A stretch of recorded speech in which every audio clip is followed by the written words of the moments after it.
আজকে করব 4 রকমের ভর্তা আর খুদের ভাত। আসসালামু আলাইকুম, কেমন আছেন সবাই? আশা করি খুব ভালো আছেন।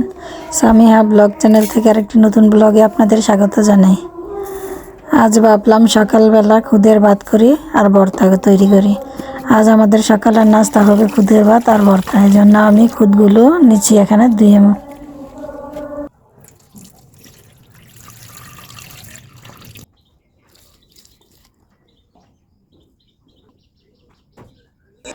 এখানে আমি খুদগুলো দিয়ে দিলাম পেঁয়াজ কুচি, লবণ আর তেল আর পরিমাণ মতো পানি দিয়ে আমি রাইস কুকারে খুদের ভাতটা বসিয়ে দিলাম।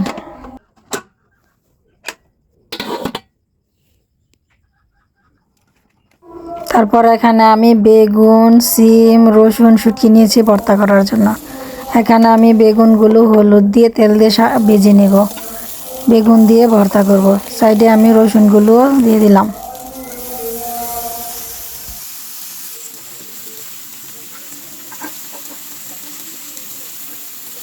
আমার বেগুনগুলো ভাজা হয়ে গেছে। এদিকে রসুনগুলো ভেজে নিলাম, সাথে কতগুলো মরিচও ভেজে নেব। এদিকে আমি শুটকিগুলো ধুয়ে শুটকিগুলো ভেজে নিচ্ছি। এসব কিছু দিয়ে আমি আজ ভর্তা তৈরি করব। এখানে দিয়ে দিলাম কয়েকটা ধনে পাতা। ভর্তাতে আমি আজ ধনে পাতাও দিব। এখানে দিয়ে দিচ্ছি কতগুলো পেঁয়াজগুলো আমি হালকা ভেজে নেব। এখন আমি গাছ থেকে যে সিমগুলো নিয়েছিলাম সিমগুলো সিদ্ধ করে নিচ্ছি। লবণ দিয়ে পানি দিয়ে বসিয়ে দিলাম। সিমগুলো সিদ্ধ করা হয়ে গেছে। এখন আমি সবগুলো ভর্তা করব। এদিকে আমি ভেজে রাখা মরিচগুলোর বোটা ফেলে এখন আমি বেটে নিচ্ছি। এক এক করে সবগুলো ভর্তা আমি এখন তৈরি করে নেব।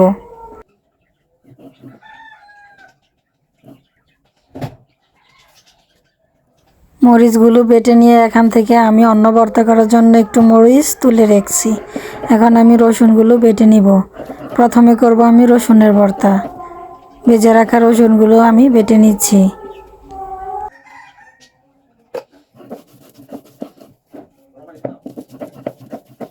এখন দিয়ে দিচ্ছি পরিমাণ মতো লবণ। রসুনের ভর্তাতে পেঁয়াজের প্রয়োজন হয় না।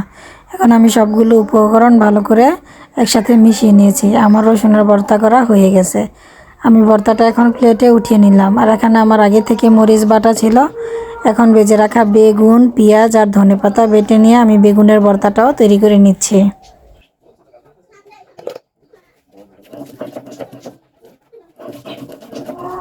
এখন দিয়ে দিলাম পরিমাণ মতো লবণ। লবণগুলো দিয়েও আমি ভালো করে বেগুনগুলো আরও কয়েকবার হালকাভাবে বেটে নিব। আমার বেগুনের ভর্তাটাও প্রায় হয়ে গেছে। এখন আমি পাটা থেকে বেগুনের ভর্তাটাও উঠিয়ে নিব।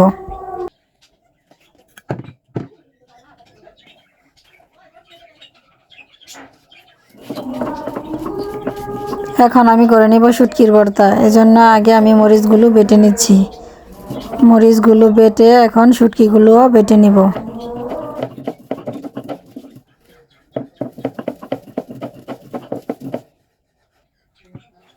এখন আমি শুটকিগুলো বেটে পেঁয়াজগুলো ভর্তার সাথে দিয়ে দিয়েছিলাম একটু ধনেপাতা। আমার শুটকির ভর্তাও করা হয়ে গেছে। এখন আমি শুটকির ভর্তাটা উঠিয়ে নিলাম। এখন আমি করব সিমের ভর্তা। এজন্য সিমটা বেটে নিচ্ছি। মরিচটা আমার আগে থেকেই বাটা ছিল। সিমগুলো আমি বেটে এখন এতে দিয়ে দিচ্ছি পরিমাণ মতো পেঁয়াজ আর লবণ। এখন আমি সবগুলো ভালো করে মিশিয়ে নিব।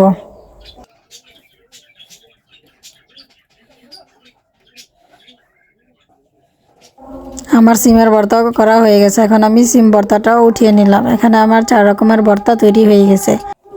এখন আমি একটা লেবু কেটে নিচ্ছি। লেবু দিয়ে ভর্তা দিয়ে খুদের ভাত খেতে কিন্তু অনেক মজা লাগে। এখন আমার লেবুটা কাটা শেষ। আমি ভর্তার প্লেটে লেবুগুলো উঠিয়ে নিলাম। দেখুন ভর্তাগুলো দেখতে কত সুন্দর। এদিকে আমার খুদের ভাতও হয়ে গেছে। এভাবে পাটাই করে কে খুদের ভাত খেয়েছেন অবশ্যই জানাবেন। এখন আমি একটা লেবু চিপে নিচ্ছি। এখন সাথে নিয়ে নিচ্ছি একটু ভর্তা। ভর্তা দিয়ে গরম গরম খুদের ভাত খেতে কিন্তু অনেক মজা লাগে। আপনারা অবশ্যই ট্রাই করে দেখবেন।